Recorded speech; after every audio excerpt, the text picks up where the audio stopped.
This is Into the Story, the podcast where you learn English with true stories from all over the world. Stories that connect us and inspire you to get where you want to go. Hello, it is your host, Bree. I have been helping people learn English for almost 15 years now, and I have a background in psychology. So on each episode of Into the Story, we travel together into the life of a different person. You'll improve your English and get practical life tips along the way. Stories transport us. They move us. They pick us up and take us to a different place if we let them. Today's storyteller takes us on a journey from her small town in New Hampshire in the northeastern United States to the green hills of Sapa in northern Vietnam. Lindsay McMahon is the co-host of All Ears English, one of the top language learning podcasts in the world. Lindsay is a successful entrepreneur and business leader. She's even been in Forbes magazine. Today, Lindsay takes us to a time when she was especially open and excited to experience this big world. She was traveling alone for the first time. There was some kind of freedom in the air to me. I felt it. And it was just so different. It was kind of more wild. And I liked that at the moment, but it also scared me.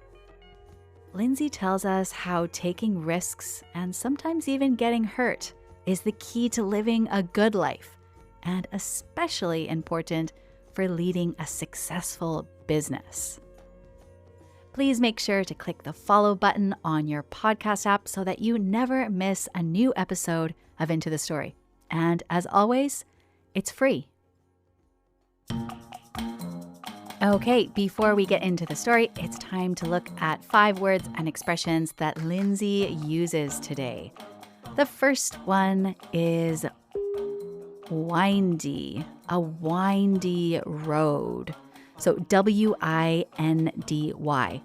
Now, a windy road is a road with a lot of twists and turns and curves.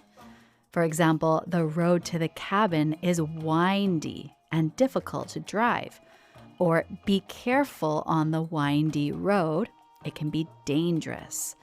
So I just want to point out that this word, windy, is spelt the same way as windy. If something is windy, it means that there is a lot of wind.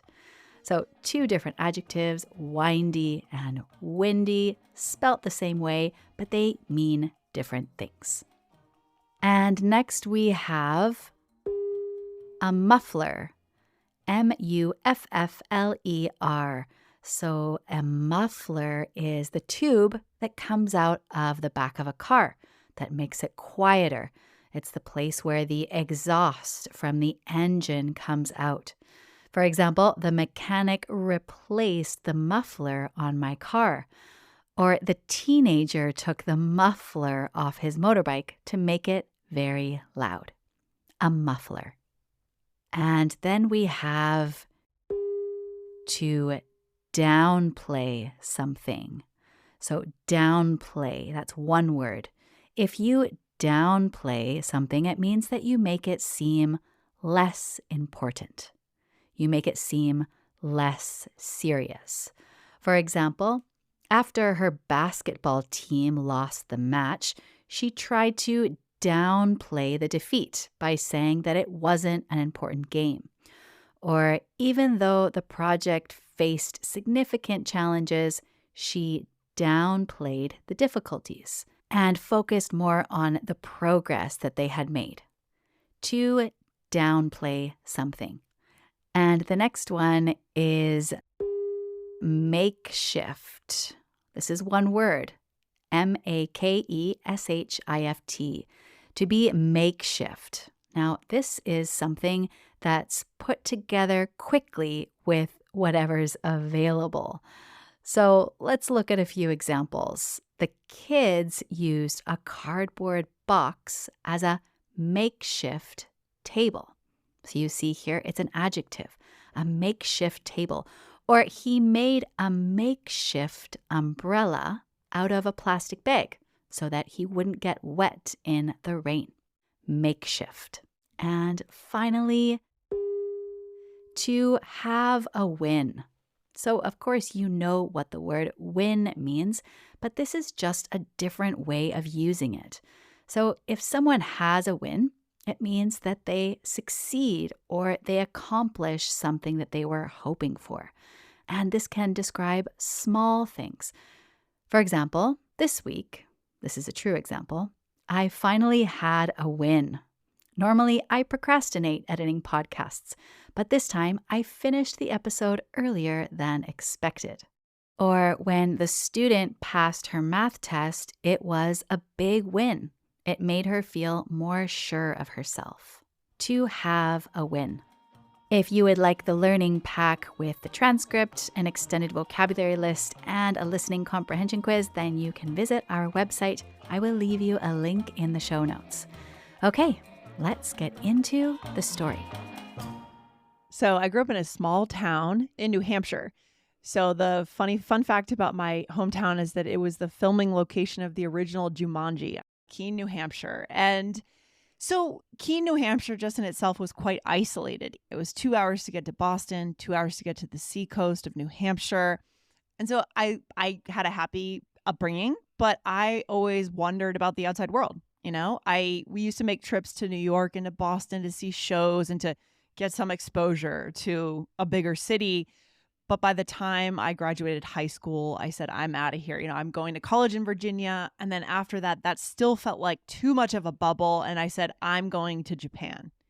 Lindsay wanted to get as far away as possible from her small, safe town. And Japan was such a contrast. It was chaotic. She got a good job, made nice friends, and then she wanted to go further. If Japan was organized chaos, then she was ready for something even more different. I was ready for something a little more raw, more real, more risky and adventurous. And I was also ready to go into my first solo travel experience. I was going to go and take my bonus from Japan and travel for 2 months in Southeast Asia. And so I booked my flight. The first thing I remember was landing in Bangkok. And again, the contrast between Japan, the Japanese airport Narita, and landing in Bangkok and stepping outside of the plane and feeling just the heaviness of the humid air. It was sticky, hot, and humid, but also there was some kind of freedom in the air to me. I felt it. And it was just so different. It was kind of more wild. And I liked that at the moment, but it also scared me and intimidated me. So my highlight of that period was definitely the Songkran Festival. And I believe it's the Thai New Year, but it is a countrywide celebration. It's basically a big water fight. And there are varying levels of the ways in which people fight with water. Some of them have actual water guns. Some of them, which I loved, would come up to you and just drip water on your head and smile at you. The warmth was just incredible. And it actually made me relax into backpacking, staying at hostels, figuring all this out for the first time. And so I was really settling into that after 6 or 7 weeks going through Thailand and eventually through Laos. So that's where I was at. And then should I go into the main part of the story now, Brie? Yeah. Let's go to, you decide at some point to go to Sapa. When was the first time you had heard of Sapa? Was it just in a guidebook or did people just talk about it? Do you remember? I really don't know how I had heard of Sapa, but I had heard that it was another world, that it was completely different from the rest of Vietnam. And up until this point, I had gone through the rest of Vietnam and loved it, but I was ready for kind of the mountains. I was ready for something, higher elevation. I was just told, you have to see it. You have to see Sapa. The fog and the windiness of the hills, the way the road takes you right into it and you see the rice fields. It's just, it is another world. And so I was going to see Sapa in the right way. I was going to see it on the back of a motorbike. And so I connected with another solo backpacker. His name was Daisuke, and he was from Japan. And so we immediately connected in that way. And we decided together to hire motorbikes, 2 motorbikes and drivers to drive us through the hills of Sapa for a day trip. I think it was about 100 miles, if not more. And I was nervous and I thought to myself, yeah, I don't know how to ride on a motorbike. I've never done it before. But I also knew that to really experience Sapa, I needed to be out in the air. Like I needed to be kind of breathing in the air in the fog in my face. So I did it. We booked it. And so we met up on the morning of the trip with our guides, with our drivers. So we got on our bikes and I was feeling awesome. Just, lots of hands in the air. And from the first few miles, as we started to climb up into the hills, again, the road being super windy, my jaw was like dropped from the start. I couldn't believe it. And I think that's part of what really got me. I was entranced by the beauty of Sapa. And again, there are a lot of beautiful places in the world, but it is what I consider one of the most beautiful. And so I was so focused on how gorgeous it was and just loving life. Again, being nervous at the beginning of the day and then starting to relax into my seat on that motorbike, feeling better. And we continued on and we were starting to get off the bikes to take photos multiple times and getting more confident with that. Oh my gosh, we have to stop here. Let's stop here. Let's hop off.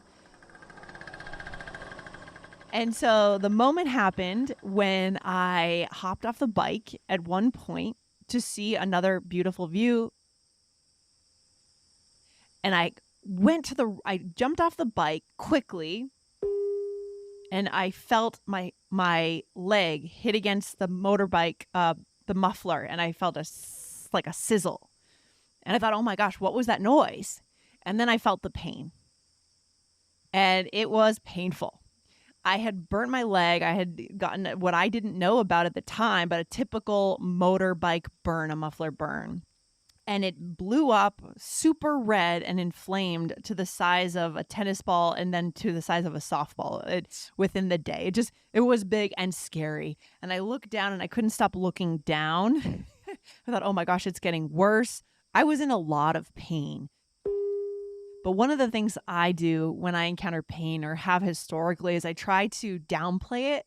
I try to hide it a little bit because I don't want to inconvenience people. I mean, Daisuke and I had just paid for a full day of exploring the hills of Sapa, and it was only 10 in the morning.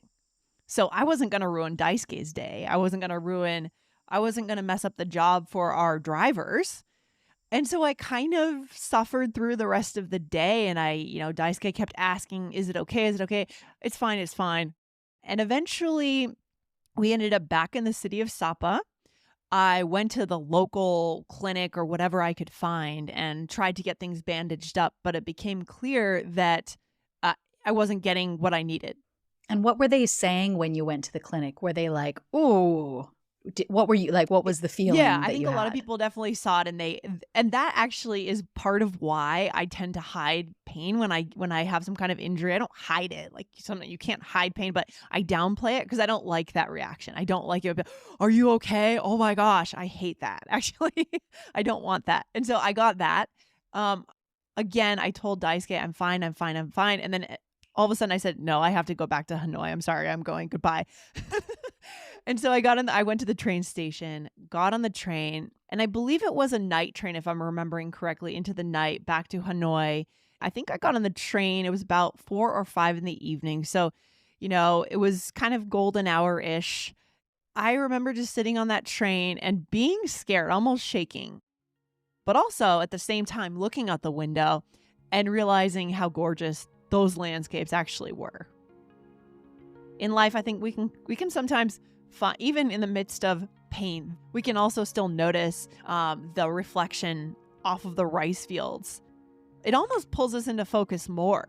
And we can notice the water reflecting off the rice fields and the sun come up on the rice paddies. Just gorgeous landscapes, people working in the fields, people walking in their towns, just going through many, many different towns between Sapa and Hanoi. And I eventually arrived, I think 4 or 5 a.m. in Hanoi. And the interesting thing about that arrival was that as soon as I got off the train, I realized I had to get back on a motorbike.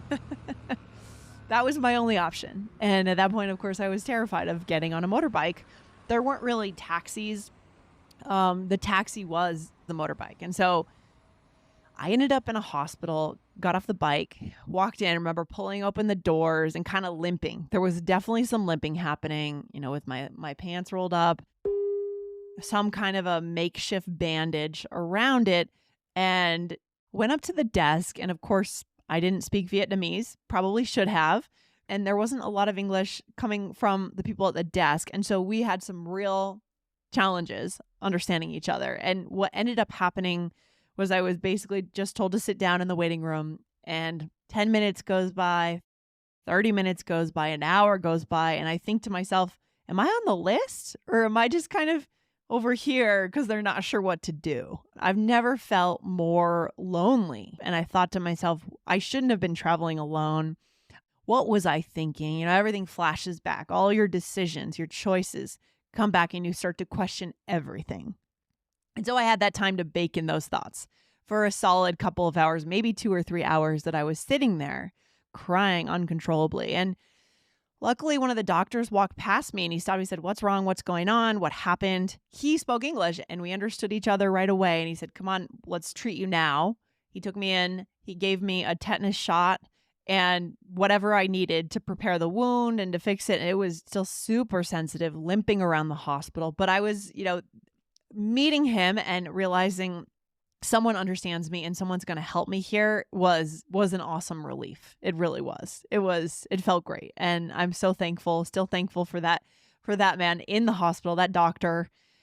And I was able to go out, and from there, things got better. I remember I've seen photos from a few days and a few weeks after I was still in Vietnam doing a few more destinations along the coast. And I see the bandage on my leg still, like weeks after, kind of still hobbling a bit, but gradually building that confidence back up, coming back into myself. So, this is what it is, Brie, right? This is life. It's a series of moving between expansion, like we're expanding, we're getting bigger, we're moving into ourselves, and then something happens. Whether there's an injury, a financial problem, a business failure, something happens and we contract. Expansion, contraction. But I actually think that this is part of living a good life, because we learn to be humble, right? We learn that yes, we can have wins. We can become, in our minds, we can become this strong person, but then life is always going to kind of bring us back down, but we can always build it back up. Most importantly, we learn empathy for ourselves and for others, to have seen, just be in another place, be outside of our element, see another part of the world. That naturally builds empathy and it brings us more into the moment. And so I still have the burn and I'm kind of proud of it. Still have the scar. So then you have this scar still, and it sounds like you kind of look at it, you're proud of it. You think of this lesson of, living a good life, adventure, humility, empathy. How has it shaped who you've become as a business leader and as a content creator? You're going to have, in business, let's bring it down to business, we're going to have great years where things feel amazing. We launch courses, we build new podcasts, we hire amazing team members, and it feels like we're just on a tear. Nothing can get to us, right? Nothing can touch us, and we're giving back to our audience. We're feeling great.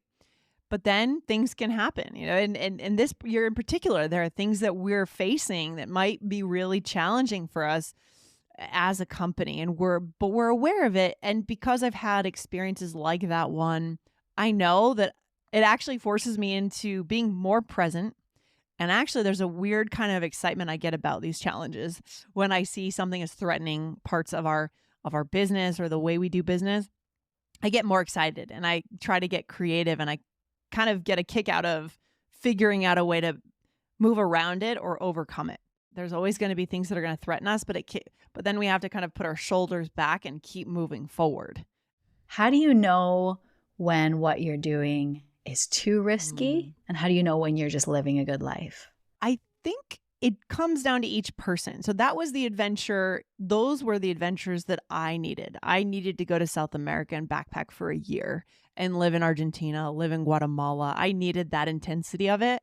But not everyone needs that kind of risk or pushing.